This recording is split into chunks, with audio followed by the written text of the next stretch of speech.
Morning. അപ്പോൾ നമ്മുടെ ഇന്നത്തെ റെസിപ്പി എല്ലാവർക്കും ഇഷ്ടപ്പെടുന്ന റെസിപ്പിയാണ്. മലയാളികൾക്ക് എല്ലാവർക്കും വളരെയധികം ഇഷ്ടപ്പെടുന്ന കഞ്ഞിയും പയറുമാണ് നമ്മൾ ഇന്ന് ഉണ്ടാക്കാൻ പോകുന്നത്. കഞ്ഞിയും പയറും എന്ന് വെച്ചിട്ടുണ്ടെങ്കിൽ രണ്ടും സെപ്പറേറ്റ് ആയിട്ടല്ല, രണ്ടും ഒരുമിച്ച് തന്നെയാണ് ഉണ്ടാക്കുന്നത്. കഞ്ഞിയുടെ കൂടെ തന്നെ ചോറിൻ്റെ കൂടെ തന്നെ പയറും കൂടി ചേർത്തിട്ടാണ് വേവിക്കുന്നത്. സാധാരണ അരി കൊണ്ടല്ല നമ്മൾ ചോറ് വയ്ക്കുന്നത്, നമ്മൾ ഉണക്കലരി ഉപയോഗിച്ചിട്ടാണ് ചോറുണ്ടാക്കുന്നത്.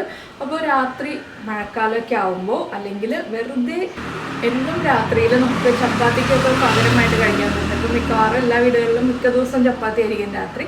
അതിനൊക്കെ പകരമായിട്ട് ചെറിയ രീതിയിൽ ലൈറ്റായിട്ടുള്ള ഫുഡ് മതി എന്നുണ്ടെങ്കിൽ നമുക്ക് ഹെൽത്തി ആയിട്ട് കഴിക്കാൻ പറ്റുന്ന ഒരു കഞ്ഞിയും പയറുമാണ്. അപ്പോൾ നമുക്ക് എങ്ങനെയാണ് ഈ കഞ്ഞിയും പയറും തയ്യാറാക്കുന്നത് നോക്കാം.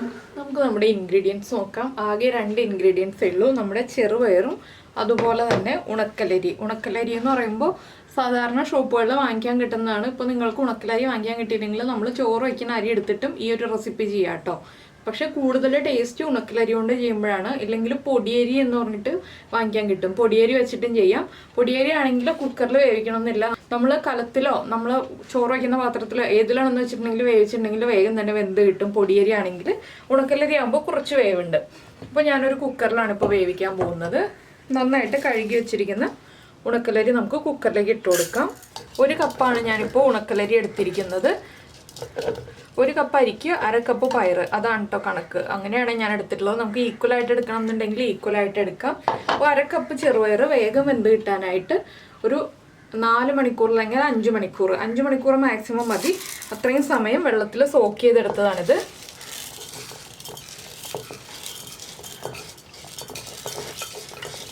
ഇതിലേക്ക് ഇനി ഉലുവയുടെ ഫ്ലേവർ താല്പര്യമുണ്ടെങ്കിൽ, ചില ആളുകൾക്ക് ഉലുവയുടെ ഫ്ലേവർ ഇഷ്ടമായിരിക്കില്ല, ചില ആളുകൾക്ക് ഇഷ്ടമായിരിക്കും.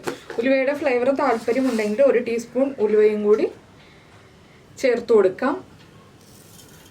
ഇതിന് നമുക്ക് എത്ര അളവിൽ കഞ്ഞി വേണം, കഞ്ഞിയിൽ വെള്ളം വേണം എന്നുള്ളതനുസരിച്ച് വെള്ളം ചേർത്ത് കൊടുക്കുക. ഉപ്പ് ചേർക്കണം, പക്ഷെ അത് ഇപ്പോൾ ചേർക്കരുത്.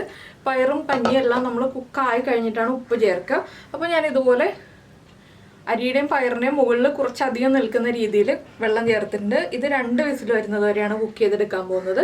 ഈ കുക്കറിൽ 2 വിസിൽ വരുമ്പോൾ ഇത് കുക്കായി കിട്ടും. നിങ്ങളുടെ കുക്കറിനനുസരിച്ച് വ്യത്യാസം വരാം കേട്ടോ. 2 or 3 വിസിൽ, ചില കുക്കറിൽ ഒറ്റ വിസിലിൽ തന്നെ കുക്കാവും. അപ്പോൾ നമ്മൾ അരി സോക്ക് ചെയ്ത് വെക്കേണ്ട ആവശ്യമില്ല, പയർ മാത്രമേ സോക്ക് ചെയ്ത് വെക്കേണ്ട ആവശ്യമുള്ളൂ. പിന്നെ വേഗം വേവുന്ന പയറാണെങ്കിൽ പയറും സോക്ക് ചെയ്ത് വെക്കേണ്ട ആവശ്യമില്ല കേട്ടോ.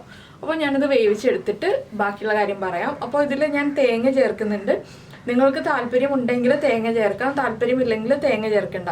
തേങ്ങ പാലൊഴിക്കാം, അങ്ങനെ പല രീതിയിൽ നമുക്ക് ഈ കഞ്ഞി റെഡിയാക്കാം. അപ്പോൾ എന്തായാലും ഇത് കുക്കായി വരട്ടെ. അപ്പോൾ നമ്മുടെ കഞ്ഞി നന്നായിട്ട് വെന്തിട്ടുണ്ട് കേട്ടോ. 2 വിസിൽ വന്നപ്പോൾ നന്നായിട്ട് അരിയൊക്കെ വെന്തു, പയറെന്താ നന്നായിട്ട് കുക്കായി കഴിഞ്ഞു. വെള്ളം ഒട്ടും ഉണ്ടായിരുന്നില്ല. ഞാനപ്പോൾ ഒരു 2 കപ്പ് വെള്ളവും കൂടി തിളപ്പിച്ചിട്ട് ഇതിലേക്ക് ഒഴിച്ചു കൊടുത്തു. ഇതിലേക്ക് ഒഴിച്ചിട്ട് തിളപ്പിക്കുകയല്ല ചെയ്തത്, തിളച്ച വെള്ളം നമ്മൾ കഞ്ഞിയിലേക്ക് ഒഴിച്ചു കൊടുക്കുകയാണ് ചെയ്യുന്നത്. ഇനി ഇതിലേക്ക് നമുക്ക് ആവശ്യത്തിന് ഉപ്പ് ചേർത്തിട്ട് ഇനിയും വെള്ളം വേണമെന്നുണ്ടെങ്കിൽ ഇനിയും വെള്ളം തിളപ്പിച്ചൊഴിക്കാം. അതൊക്കെ നമ്മുടെ ആവശ്യത്തിനനുസരിച്ച് വെള്ളം എത്ര വേണം എന്നുള്ളതനുസരിച്ച് ചെയ്യാം. ഇനി ഇതിലേക്ക് നമുക്ക് ഇപ്പോൾ തേങ്ങാപ്പാൽ ചേർക്കണം എന്നുണ്ടെങ്കിൽ തേങ്ങയുടെ 1/4 പാല് ചേർക്കാം കേട്ടോ. 1/4 പാല് ചേർത്ത് ഒന്ന് ചൂടാവുമ്പോൾ ചെറുതായിട്ടൊന്ന് ആവി വരുമ്പോൾ നമുക്ക് ഫ്ലെയിം ഓഫ് ചെയ്യാം. ഇല്ലാന്നുണ്ടെങ്കിൽ തേങ്ങ ചിരവിയത് ഇട്ട് കൊടുക്കാം. ഞാൻ തേങ്ങ ചിരവിയതാണ് ഇടുന്നത്, പക്ഷെ ഞാൻ ഈ മുഴുവൻ കഞ്ഞിയിലേക്ക് ഇടുന്നില്ല. എന്താണെന്ന് വെച്ചാൽ എനിക്ക് തേങ്ങ ചിരവിയതിട്ട കഞ്ഞിയോട് അത്ര താല്പര്യമില്ല.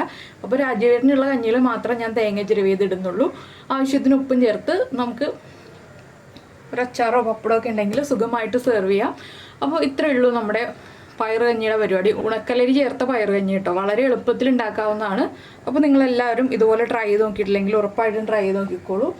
നന്നായിട്ട് എൻജോയ് ചെയ്ത് കഴിക്കാൻ പറ്റുന്നൊരു ഡിന്നർ തന്നെയാണ്. നമുക്ക് ബ്രേക്ക്ഫാസ്റ്റ് ആയിട്ടും കഴിക്കാം, അതുപോലെ തന്നെ ഡിന്നറായിട്ടും കഴിക്കാം.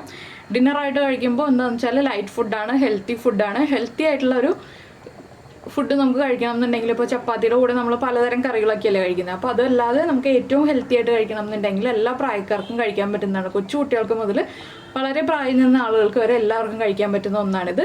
അപ്പോൾ നിങ്ങളെല്ലാവരും ട്രൈ ചെയ്ത് നോക്കിയിട്ട് ഇഷ്ടമായി കഴിഞ്ഞിട്ടുണ്ടെങ്കിൽ ഒന്ന് കമൻറ്റ് ചെയ്യാൻ മറക്കരുത് കേട്ടോ. അപ്പോഴേ എനിക്ക് അറിയാൻ പറ്റുള്ളൂ നിങ്ങൾക്ക് ഇഷ്ടമായോ ഇല്ലയോ എന്നുള്ളത്. അപ്പോൾ കഞ്ഞി നന്നായിട്ട് തിളയ്ക്കുന്നുണ്ട്. ഞാനൊന്ന് ഫ്ലെയിം ഓഫ് ചെയ്യട്ടെ. ഇത് പച്ചരിയിലൊന്നും ചെയ്തിട്ടുണ്ടെങ്കിൽ അത്ര ടേസ്റ്റ് വരില്ല കേട്ടോ. ഈ കുത്തരി അല്ലെങ്കിൽ ഉണക്കലരിയിൽ ചെയ്യുമ്പോഴാണ് ടേസ്റ്റ് വരിക. അപ്പോൾ നമുക്കിതൊരു സെർവിങ് ബൗളിലേക്ക് മാറ്റാം. അപ്പോൾ നമ്മൾ കഞ്ഞി ഒരു ബൗളിലേക്ക് മാറ്റിയിട്ടുണ്ട്. കൂടെ അച്ചാറാണ് സെർവ് ചെയ്യുന്നത്.